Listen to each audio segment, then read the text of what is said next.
Yo sé que tal vez es un poco extraño porque un hematólogo tal vez está hablándonos de hemorragia, pero créanme que no vamos a ver cosas extrañas de leucemias, ni mucho menos, para que nos recuerden esas épocas a lo mejor caóticas en su universidad. Bueno, el día de hoy vamos a hablar de esos trastornos en los que a lo mejor son las 3 de la mañana y es la clásica interconsulta a terapia intensiva en la cual nos abordan sobre una paciente que está en obstetricia, justo ya en quirófano, pero desafortunadamente no han podido parar el sangrado. ¿Qué pasa con esas pacientes que a pesar de que ya hicimos las pruebas viscoelásticas y a lo mejor hicimos las primeras intervenciones continúan con hemorragia? Se colocó ya ácido tranexámico, se colocó ya fibrinógeno, pero la hemorragia no cede y la paciente sigue con sangrado. Bueno, pues realmente son estos trastornos los que a todos nos ponen a correr y empiezan a echar a andar, y si tenemos algunas otras herramientas para tratar la hemorragia, pues justo el día de hoy vamos a hablar del papel que pudieran tener estos dos medicamentos, factor 7 recombinante activado y FEIBA en el control de la hemorragia grave. Esta es la agenda que vamos a tratar de tener el día de hoy, en el cual vamos a identificar algunas generalidades acerca de los dos medicamentos y cuáles sí son las indicaciones reales de estos dos tratamientos y cuáles aún se encuentran únicamente fuera de etiqueta. Y me gustaría empezar con esta imagen porque realmente estos dos medicamentos están dentro del tratamiento de la hemofilia. Y si recordamos un poquito el tratamiento o esta patología de la hemofilia A y B, que son deficiencia específicamente la A de factor 8 y hemofilia B, deficiencia de factor 9, la verdad es que ha tenido una evolución impresionante.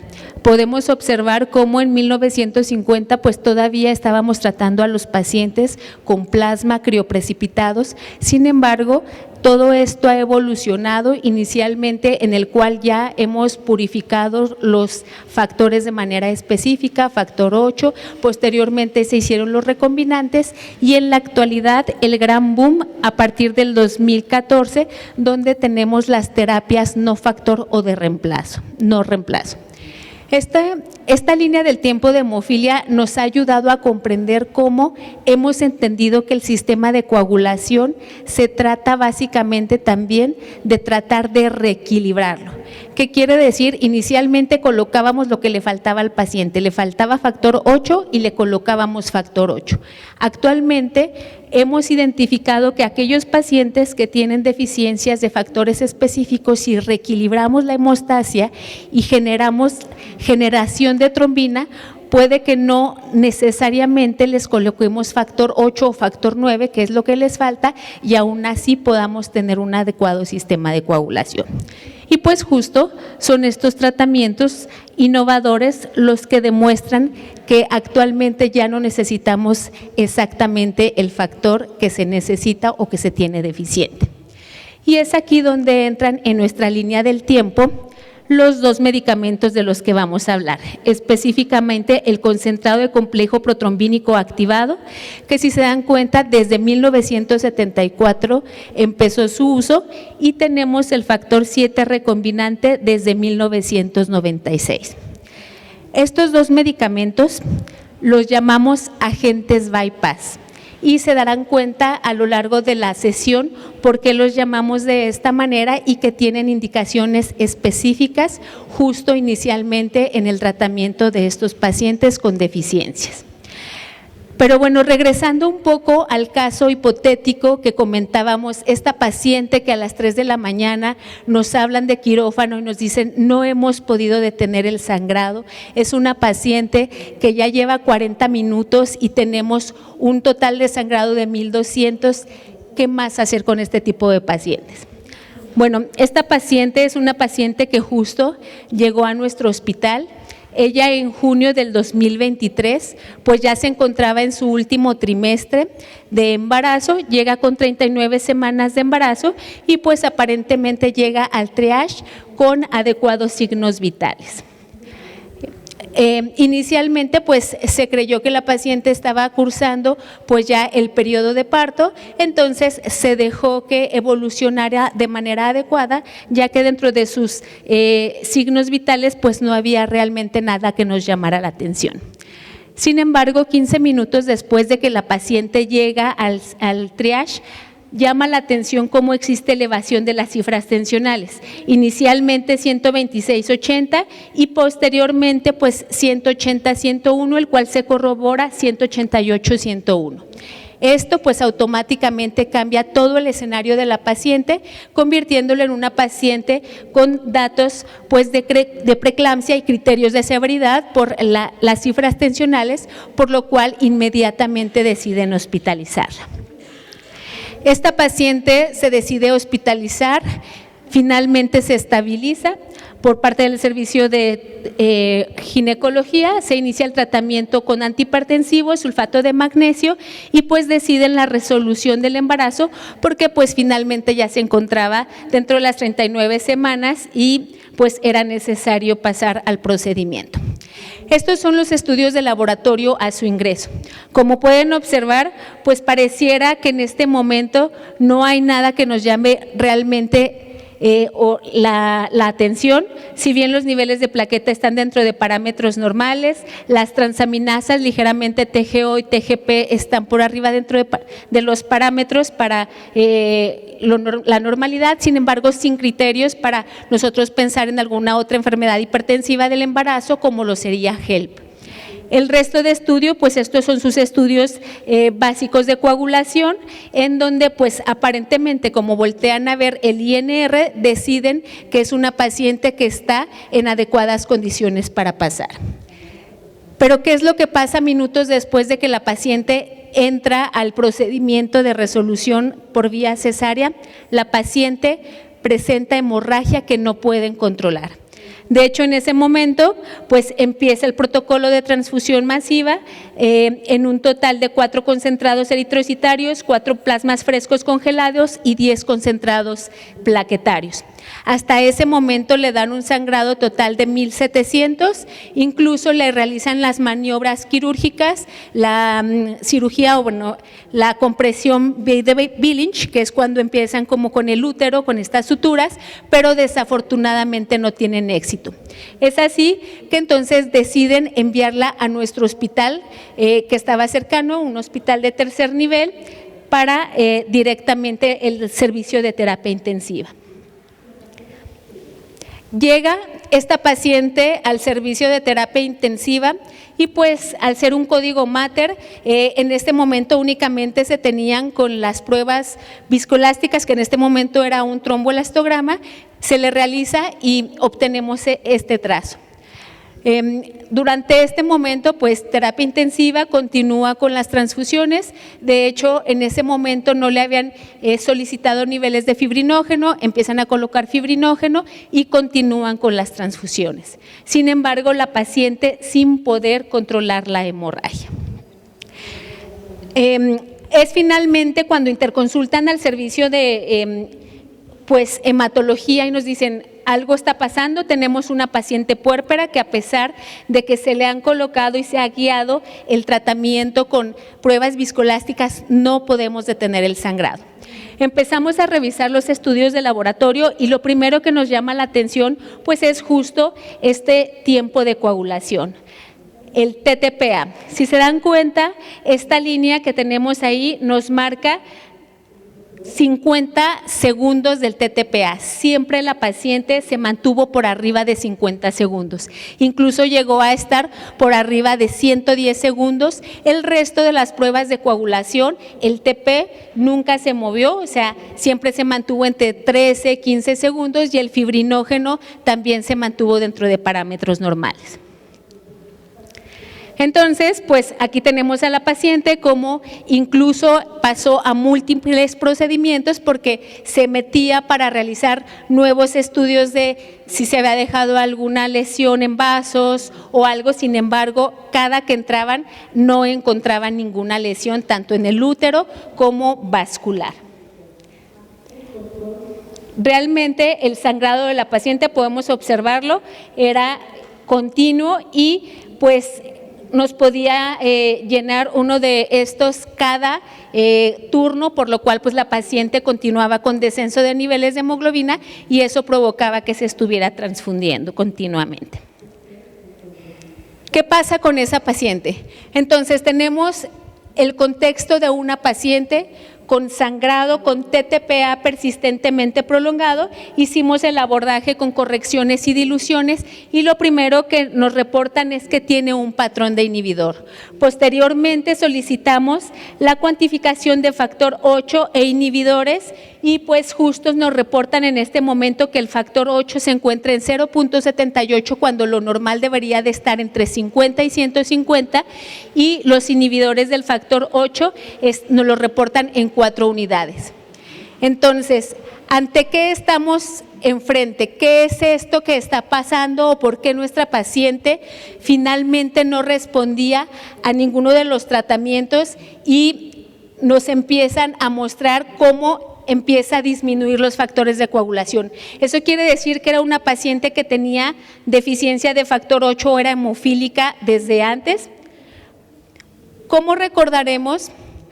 Pues la hemofilia congénita suele ser una enfermedad en la cual se detecta al nacimiento y principalmente afecta a los hombres, ya que la manera en la que nosotros podemos tener la manera de que es por el cromosoma X, entonces realmente las mujeres son poco probables que sean hemofílicas graves.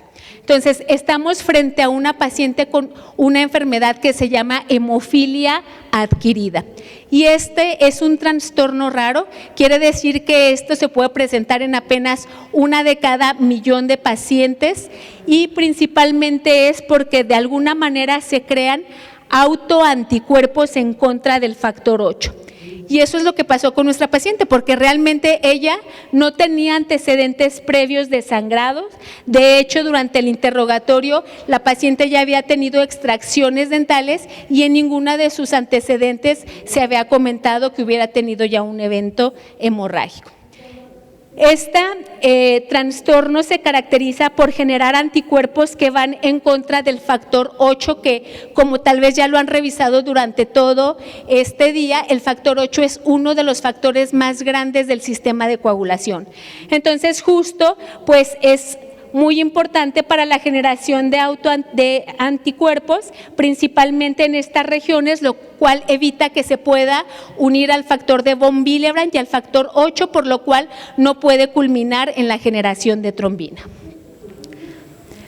Entonces, esta enfermedad justo, pues la paciente era de libro. Básicamente tenemos que podemos encontrarlo en 2 picos específicamente. Uno de ellos son las puérperas y otros son los adultos mayores. ¿Y por qué son principalmente este grupo etario los que tienen mayor riesgo de generar esta enfermedad?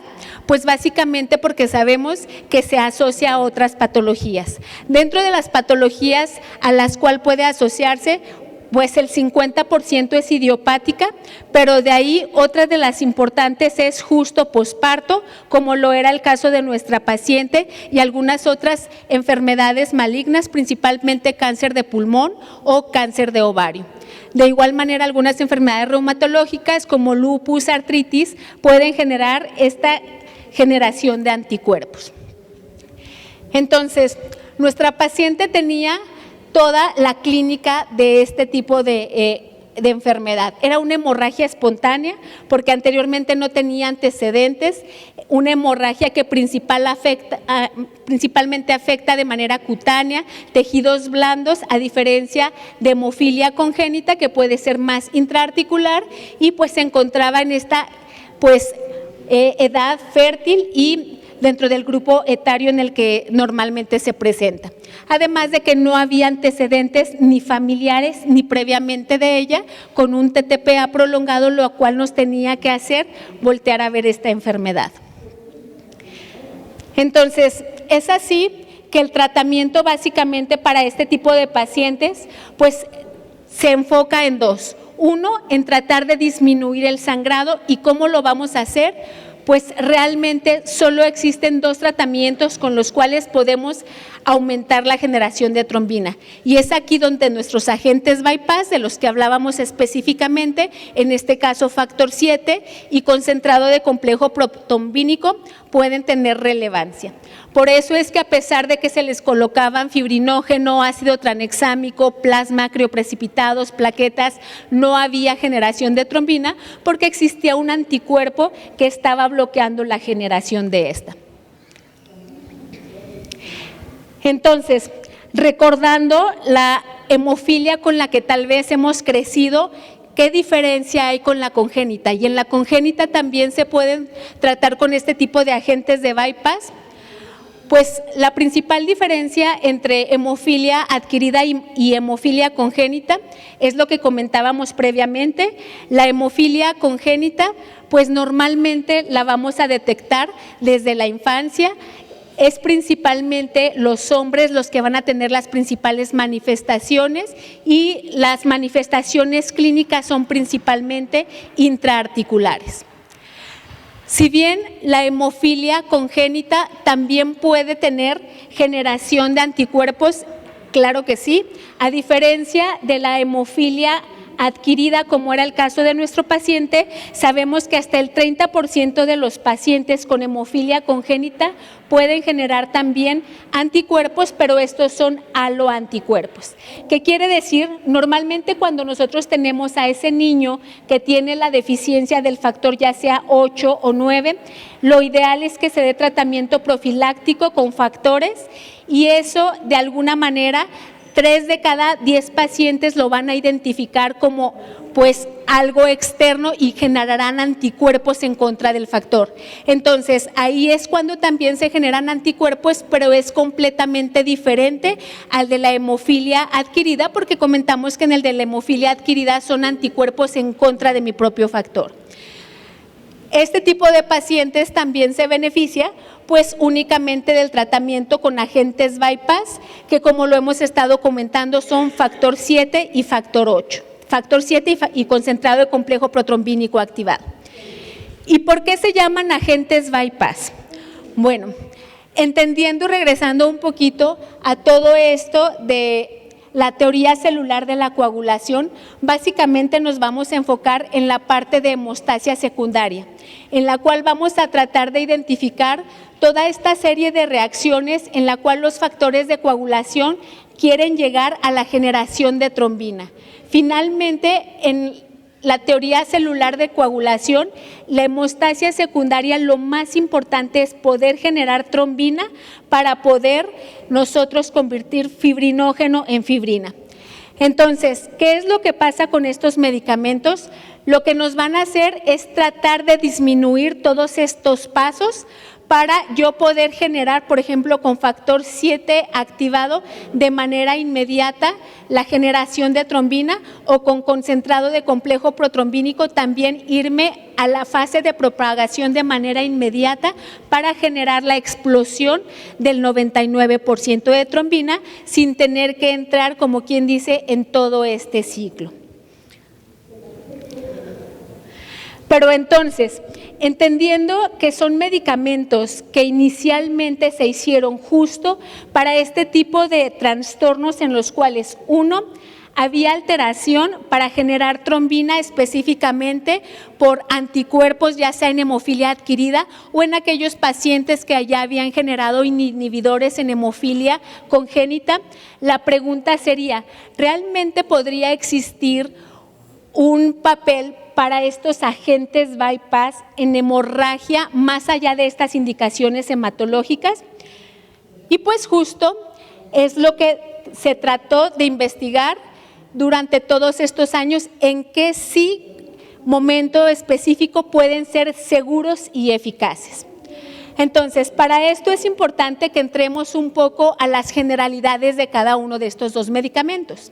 Lo primero es, y más importante, entender qué es el factor 7 y en su caso el concentrado del complejo protrombínico.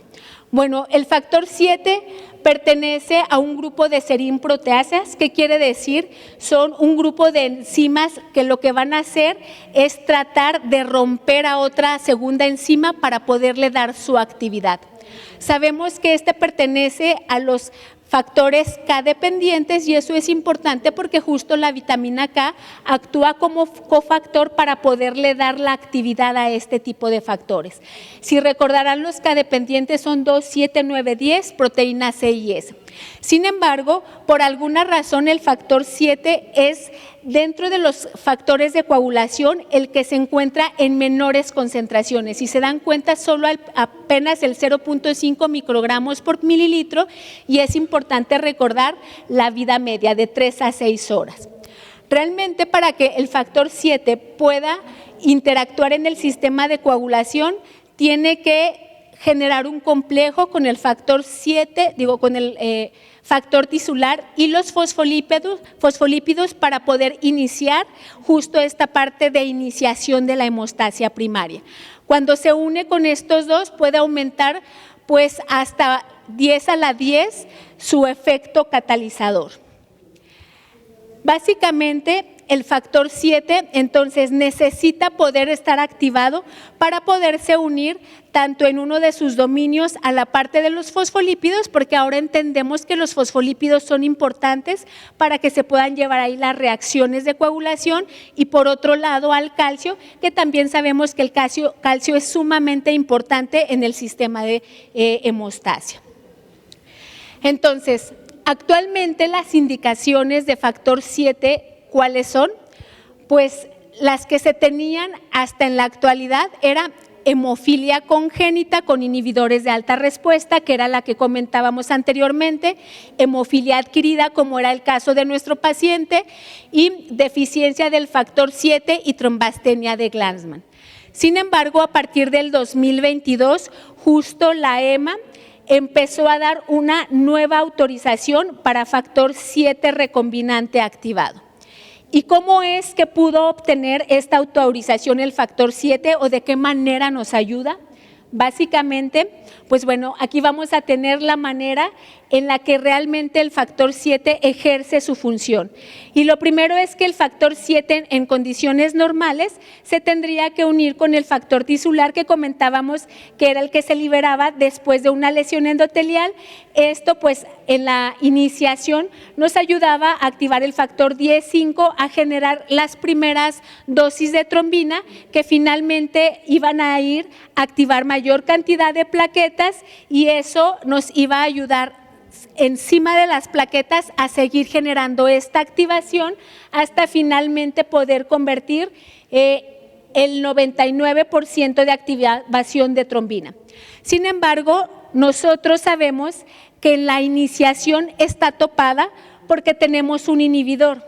Básicamente nosotros no generamos el 99% de trombina que necesitamos para coagular, porque tenemos un inhibidor que viene automáticamente a bloquear esta reacción y solo podamos en la fase de iniciación tener el 1%. Entonces, ¿qué pasa con el factor 7 activado? Pues lo que va a hacer es que justo se va a brincar el que no lo puedan inhibir. Entonces, si no tiene un inhibidor, lo que va a provocar es que pueda estar generando de manera pues constante la generación de trombina, y como recordarán, les dije, la trombina se convierte en mi enzima principal y fundamental en el sistema de coagulación, específicamente en hemostasia secundaria, porque es la que me va a ayudar a generar o que fibrinógeno se convierta en fibrina. Pero entonces, se escuchaba muy bien que pudiéramos nosotros tener la generación, esta explosión de trombina sin necesitar el factor tisular y sin necesitar otros factores de coagulación, pero recordemos que todo es una balanza. ¿Y qué pasaba si nos íbamos del otro lado y empezábamos a generar tanta trombina que pues entonces tuviéramos esa generación de fibrinógeno a fibrina que no pudiéramos controlar?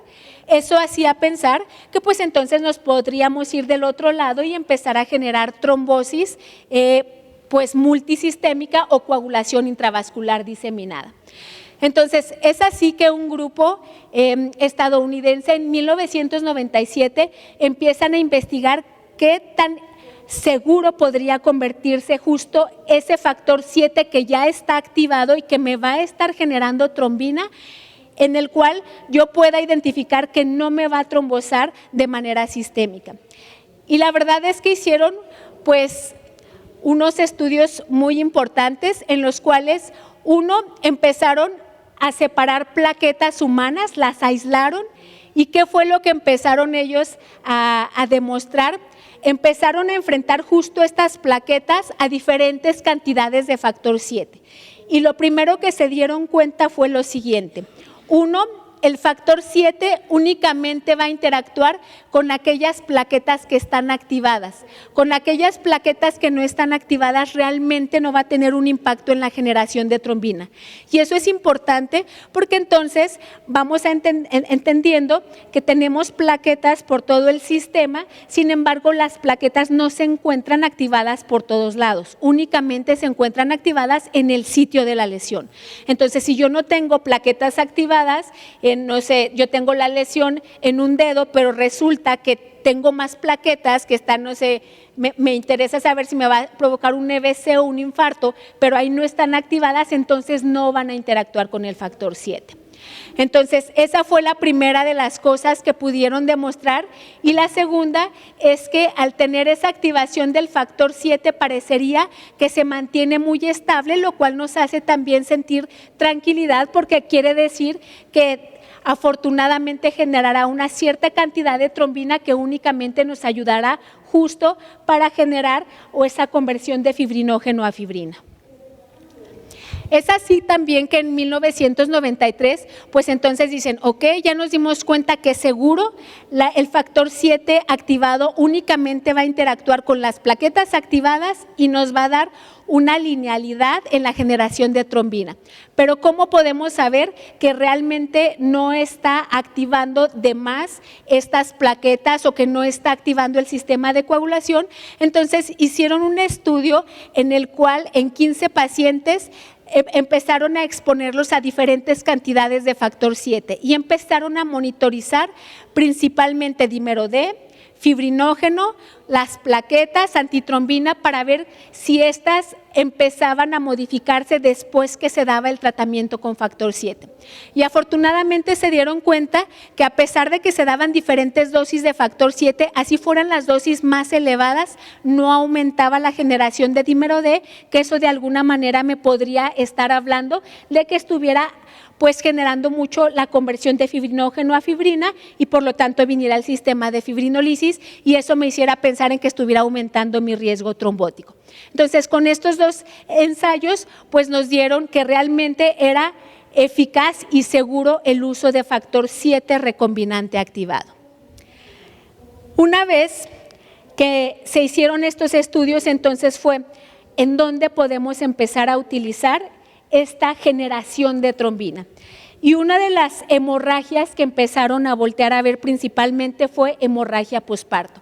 Y ustedes mismos pues tendrán la respuesta de por qué hemorragia posparto.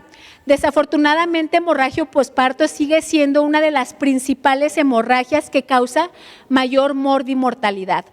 Sabemos actualmente que 800 mujeres mueren diariamente por complicaciones obstétricas y de estas casi el 40% tiene que ver justo con hemorragia posparto.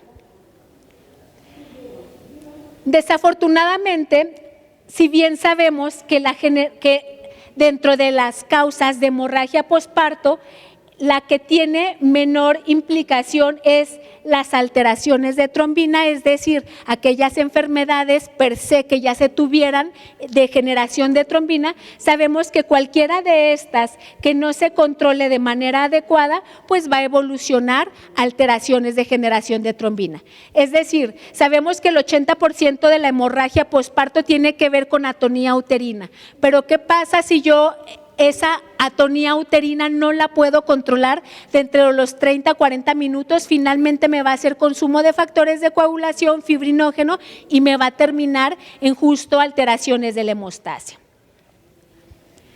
Entonces, es así que empiezan a investigar y los principales grupos que empezaron a hacerlo para ver si realmente el factor 7 podía utilizarse en hemorragia posparto fue el registro italiano y los franceses y australianos. Y vemos cómo a partir desde el 2009 el grupo italiano empiezan a realizar este estudio con el objetivo de evaluar eficacia y seguridad del factor 7 como tratamiento adyuvante de aquellas pacientes que tienen hemorragia de difícil control. Entonces, ¿qué fue lo que ellos empezaron a hacer? Pues justo, por ejemplo, el grupo italiano únicamente incluyeron 35 pacientes.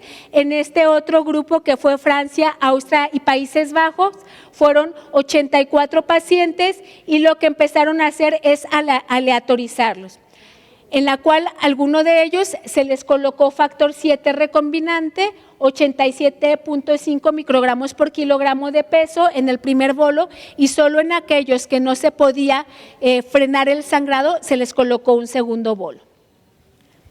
¿Qué fue lo que encontraron en este estudio?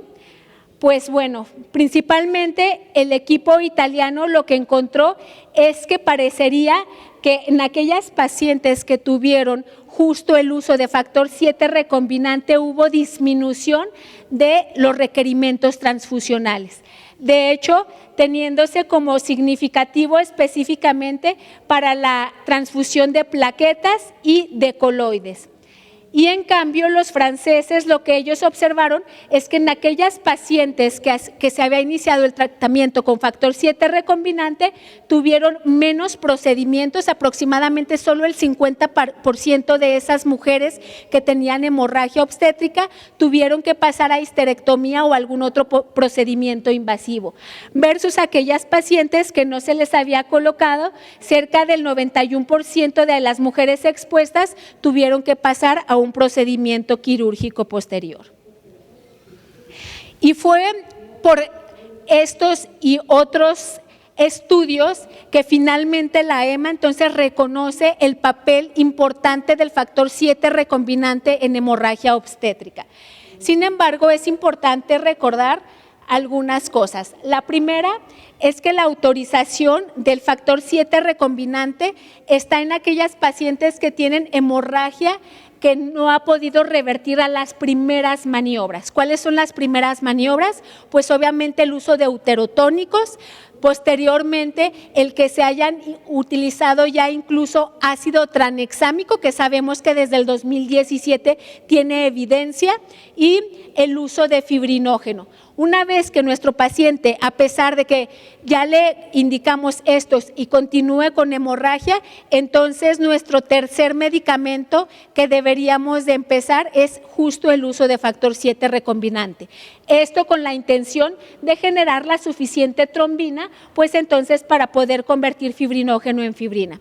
Entonces, si nos ponemos a pensar en ello, pues evidentemente yo no podría iniciar un factor 7 recombinante si no tengo previamente fibrinógeno, porque finalmente el fibrinógeno es el sustrato con el que el factor 7 va a trabajar después de generar la trombina.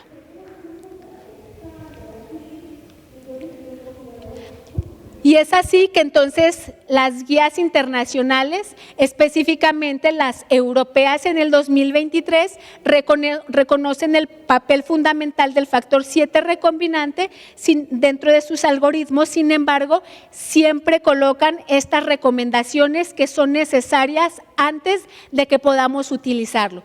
Primero, en toda hemorragia yo tengo que preguntarme cómo está la temperatura.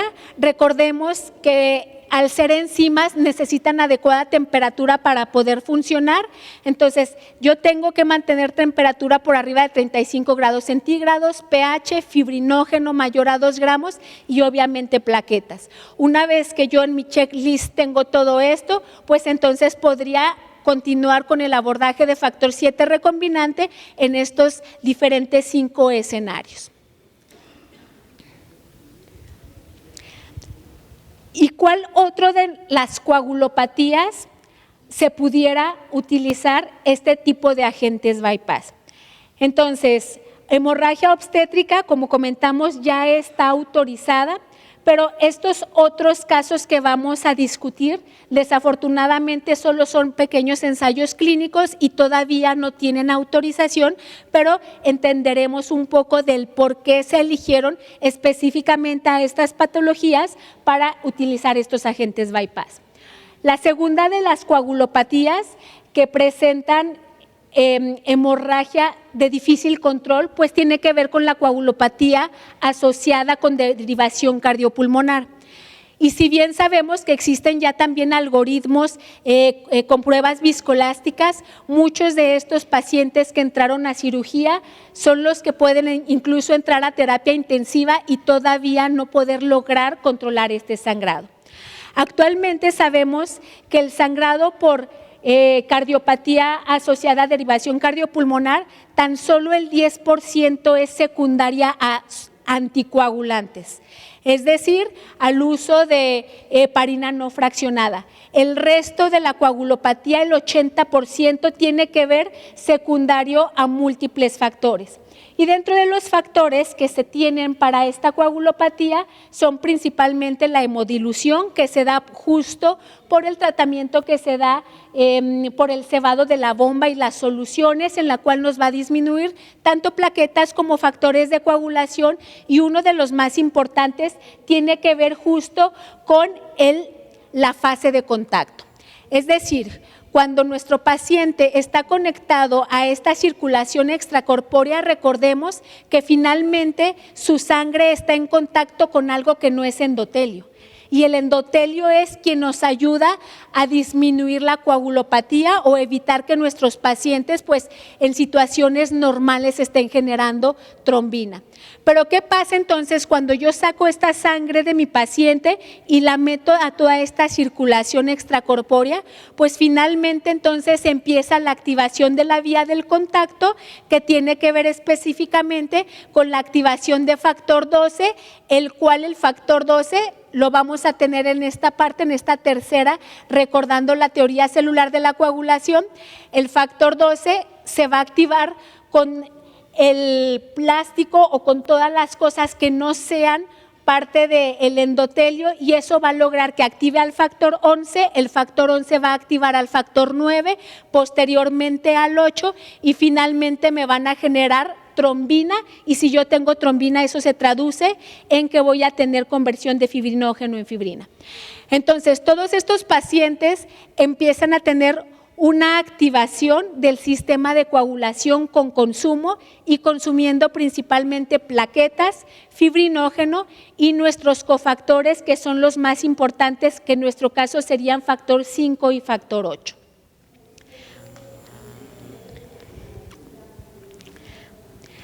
Además de que existe una activación persistente del sistema de fibrinólisis, que quiere decir, entonces ya tengo plaquetas bajas, tengo disminución de factores de coagulación y aparte empiezo a romper mi coágulo que se está formando, entonces pues tengo realmente todo para sangrar desde las tres partes: hemostasia primaria, secundaria y terciaria. Es así que entonces se sabe que este tipo de pacientes, del 20 al 40% de los pacientes con cirugía van a requerir transfusiones y hasta un 10% experimentarán una hemorragia grave. Es así que pues se empiezan a realizar estudios justo en este tipo de pacientes con coagulopatía,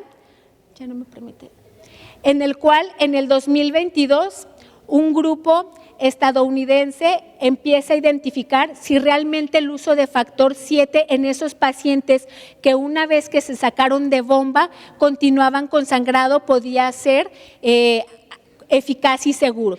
Entonces, ellos lo que necesitaban encontrar era cuál iba a ser el momento óptimo y la dosis adecuada para poder utilizar en esos pacientes. Básicamente fueron 214 pacientes y se dividieron en 3 grupos. Estos grupos, la manera en la que se decidió cómo se iba a aplicar el factor era: al grupo 1 se lo iban a colocar cuando apenas necesitara una transfusión. Grupo 2 de 2 a 4 transfusiones, y el grupo 3 eran aquellos pacientes que ya llevaban más de 5 transfusiones, eran a los que iban a empezar a hacer la intervención, que en este caso era la colocación de factor. factor 7. Sin embargo, pueden observar cómo realmente la dosis de factor 7 que se aplicó fueron dosis que les llamamos dosis bajas, porque realmente las dosis que se utilizan incluso para hemorragia obstétrica vieron que eran 90 microgramos, 60 microgramos, pero estas dosis eran menos de 20 microgramos. ¿Qué fue lo que ellos encontraron? Pues básicamente encontraron que la diferencia de productos de transfusión en los que realmente vieron que fue significativo fue en el grupo 1 versus el grupo 3. Básicamente en estos pacientes que se había colocado el factor 7 de manera más temprana, es decir, que solo habían transfundido un concentrado eritrocitario y posteriormente habían dado la cantidad de factor 7, parece que tenían menos transfusiones que en aquellos que habían tardado un poco más. De igual manera, la estancia en terapia intensiva fue mucho mejor en aquellos pacientes estadísticamente significativa de grupo 1 versus grupo 3 de 100 horas a 150 horas. Y entrando con el segundo agente bypass, que es el concentrado de complejo protrombínico, aquí algo que es muy importante que podamos identificar es esa pequeña A que tiene inicialmente, porque tal vez ustedes estén más familiarizados con el concentrado de complejo protrombínico no activado, que es el que utilizan en aquellos pacientes que están con enfermedad hepática o para revertir algunos anticoagulantes. Este concentrado de complejo protrombínico, pues justo esta parte, el ser activado básicamente nos habla que si bien tiene los mismos componentes que el otro concentrado de complejo protrombínico, la diferencia nos va a ser que tiene factor 7 activado y tiene algunas trazas de algunos otros factores activados, en este caso el factor 9 y el factor 10. Entonces eso hace que la generación de trombina pues básicamente sea mucho más efectiva o mucho más rápida, podríamos decirlo así, que el concentrado de complejo protrombínico no activado. Las indicaciones de este concentrado, al igual que el factor 7 y al ser un agente de bypass, inicialmente pues era para hemofilia A y B congénita con inhibidores de alta respuesta y hemofilia adquirida en estas dosis. Pero justo pues dijeron, ok, si con el factor 7 recombinante hemos podido utilizarlo para aumentar la generación de trombina en este tipo de hemorragias graves, ¿podríamos utilizarlo también en algunos otros pacientes? Pues justo también uno de los estudios en los que se empezó a realizar fue en pacientes con cirugía cardíaca, al igual que el factor 7 recombinante. Este estudio se hizo en Nueva York y básicamente, bueno, pues aquí fueron una N de 434 pacientes, los dividieron en dos grupos, 197 recibieron plasma fresco congelado y 237 recibieron FEIBA. ¿Cuál fue la dosis que se aplicó? Realmente la dosis que se aplicó fue muy pequeña, fue de 500 a 1000 unidades, dependiendo del sangrado microvascular. Si nosotros lo traspolamos a las dosis que nosotros utilizamos, por ejemplo, para los hemofílicos, normalmente nosotros es por kilogramo de peso, de 50 a 100 unidades. Y si se dan cuenta, aquí realmente estaban dando una dosis estándar, un poco, bueno, baja, de 500 a 1000 unidades, que básicamente sería como a 20 unidades por kilogramo de peso en un paciente de 70 kilos. ¿Qué fue lo que ellos observaron en este estudio? Pues básicamente lo mismo que habían observado con el factor 7 recombinante. Parecía que estos pacientes que se les había aplicado FEIBA tenían menos necesidad de transfusión versus aquellos que no se les había aplicado, además la menor necesidad de ventilación mecánica prolongada y la estancia en UCI.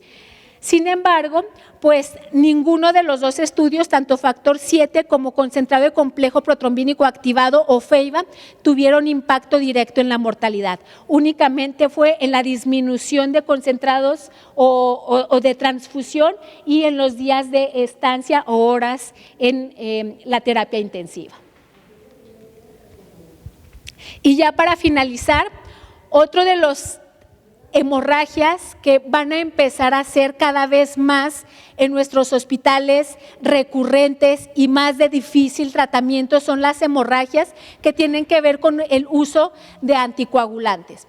Y esto porque actualmente sabemos que las principales causas de muerte a nivel nacional tienen que ver con las enfermedades cardiovasculares. Entonces, si estamos diciendo que las enfermedades cardiovasculares son la primer causa de mortalidad, quiere decir que mis pacientes con EBC, infarto, tromboembolia pulmonar, vamos a tenerlo dentro de estos grupos y finalmente son los pacientes que van a tener tratamiento con anticoagulante. Aquí podemos ver cómo ha sido la transición justo de la anticoagulación o del uso de anticoagulante a lo largo de los años. Cómo a partir del 2013 el uso de los ABK han tenido una caída impresionante y de ahí ha empezado a aumentarse el consumo de algunos otros anticoagulantes, específicamente los directos. Inhibidores del 10, inhibidores de la trombina y desde el 2025 tenemos los inhibidores de factor 11.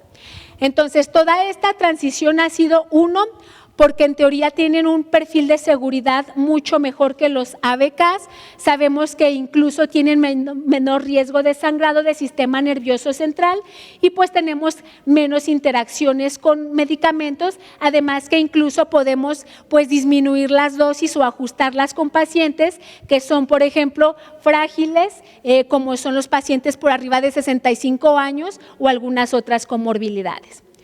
Sin embargo, el creciente uso de los anticoagulantes ha hecho también que nos preocupemos y qué va a pasar con aquellos pacientes que están anticoagulados con rivaroxaban, apixaban, dabigatran y llegan a nuestras instituciones con una hemorragia. ¿Cómo vamos a controlarlas?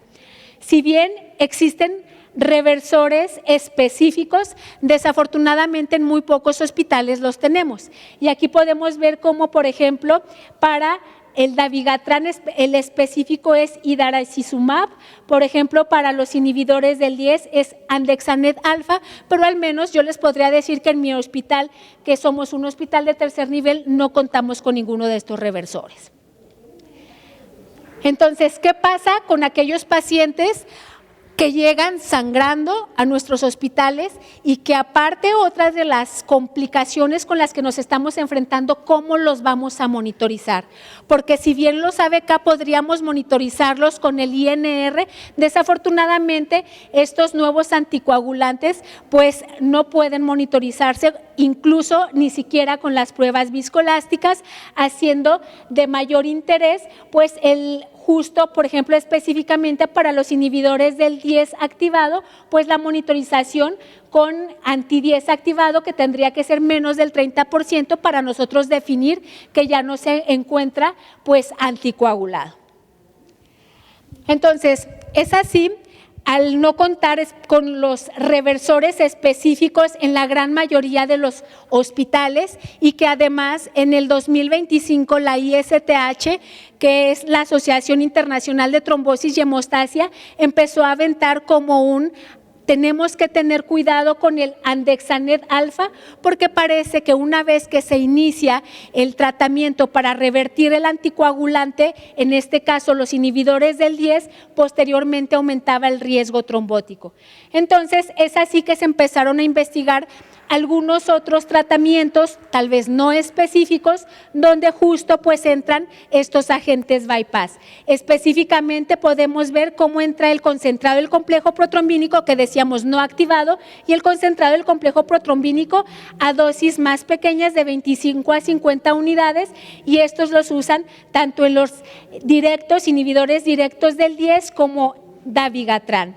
Esta es una guía europea de anestesiología del 2024 y tenemos también las recomendaciones de la Sociedad Europea de Cardiología en donde justo también empieza a dar estas recomendaciones en las cuales podemos utilizar como tratamiento no específico pues a los agentes bypass, específicamente al concentrado de complejo protrombínico activado.